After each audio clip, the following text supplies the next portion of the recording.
song. Me and you ever night feel so young. Every single moment has led up to this one. Whoa, did the stars align? Whoa, maybe it's a sign. We should do tonight again, even in another lifetime. Find me there and let's do tonight. 接落嚟帶大家一齊睇下我哋嘅懸崖咖啡廳瀑布探店 vlog 啦。畫面嚟到朝早未食飽早餐，依家呢喺車度臨急臨忙食啲墊下肚先，驚一陣間喺咖啡廳度冇嘢好食，餓親自己。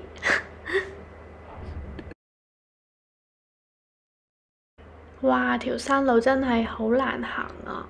好彩我哋嘅司機 Locky 先生嘅開得夠穩陣先。可以睇到依家停車場已經算係收得似幾離奇啦。Locky 話原先嚟呢度連個停車場都冇㗎。依家行前少少就會見到售票同咖啡廳嘅 redemption counter 啦。可以睇到呢個入口呢，就係行落去咖啡廳嘅必經之路啦。其實呢度收費呢就好簡單嘅，就係咖啡聲換領券，一位68蚊，包入場再加一杯 drink。阿 Locky 話原先呢度呢係超 road 好難行嘅路，完全係天然山路咁嘅。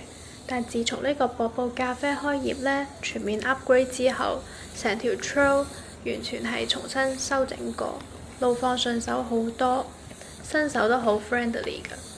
不過今日第一次行呢，係真係全程都好驚青咁，一路好 care， 真係好驚跌親啊！所以後面好多鏡頭其實都係我叫阿 Locky 幫我影嘅，我自己都顧及唔過嚟啦，兩隻手兩隻腳行㗎。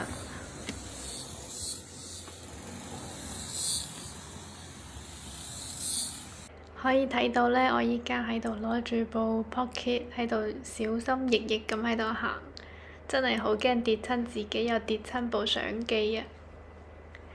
所以後尾都係將呢部交俾阿 Locky 幫我影啦，我自己專心咁行。不過大家唔使睇我行得咁驚青，其實你哋唔使咁緊張，千祈唔好着拖鞋就得㗎啦。着對普通嘅 sneakers 就足夠啦。如果再帶埋對 hiking stick， 成個體驗感就會舒服好多，輕鬆好多。咁一路向下行啦，就會穿越一大片原生嘅 forest。以前呢，其實係好危險㗎，好多懸崖位。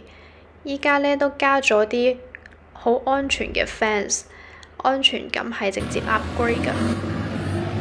邊行呢，仲會聽到天空有好大聲嘅嗰啲風聲，其實係嗰啲無人機喺度運輸緊啲物資。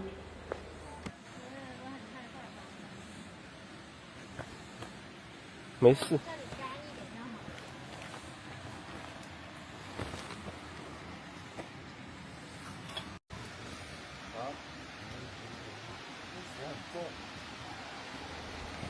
成個行程大概15分鐘左右啦，就抵達我哋嘅咖啡 pick-up point 啦。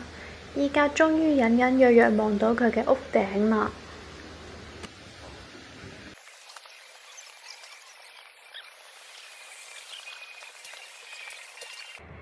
喺呢度呢，就可以揀一杯自己最鍾意嘅咖啡或者飲料，咁就可以正式進入瀑布咖啡嘅核心 viewing area 啦。我發覺呢度呢都係有攝影套餐嘅，如果大家有需要嘅話，都可以喺呢度揀自己想影嘅套餐。成棟建築呢一共有4層，成個風格整體係好 chill 嘅東南亞 resort vibe， 夾喺峽谷同埋瀑布嘅中間，成個感覺就好似去咗熱帶 vacation， 好 relax。呢度嘅每一層呢都有超大嘅 glass window 同埋開放式嘅 viewing platform， 設計好舒服，同大自然超級 match，完全唔唐突㗎。依家睇到嘅呢，就係行落去嘅第一層，向下望係望到瀑布㗎。我仲見到有人喺下面影婚紗相添，真係好 romantic，好 relax。喺呢度飲住啱先兌換嘅咖啡，嘆下，根本唔使特意擺 pose，就超級靚。再行落一層就係第3層啦。呢度嘅窗景比上面嗰層多咗一橛可以坐嘅地方，不過隻腳呢就唔可以放喺上邊。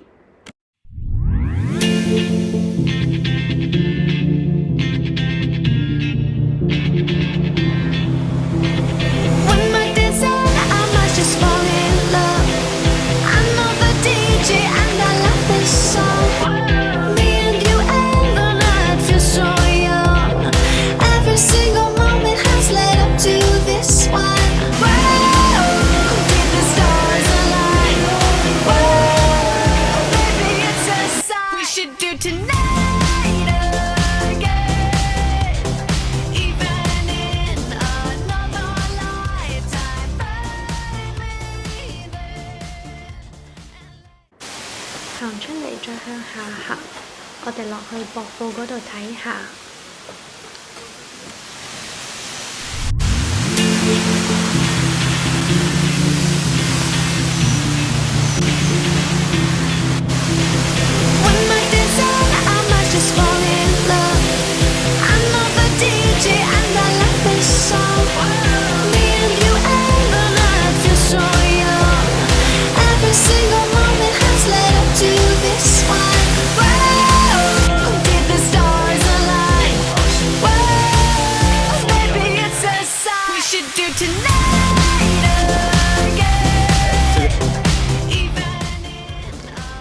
我已經提前喺入邊着好比基尼啦，就係為咗喺呢度方便除落嚟。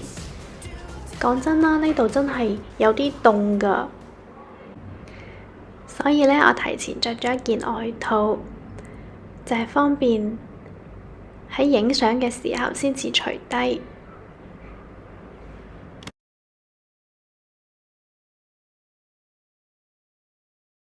同埋企喺呢度呢，要小心跣親啊！呢度好多嗰啲青苔呢會打滑㗎。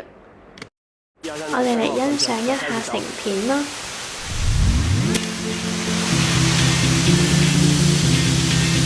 哇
！Keep those hands up for tonight again.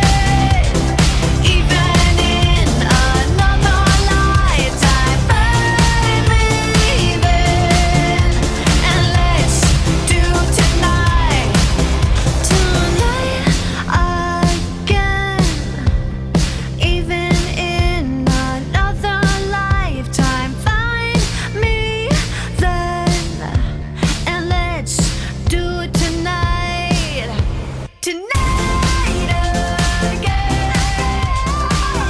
向走。到呢度我哋就準備行返上去啦。多謝你哋睇到最後啦，咁我哋下一段旅程再見啦〜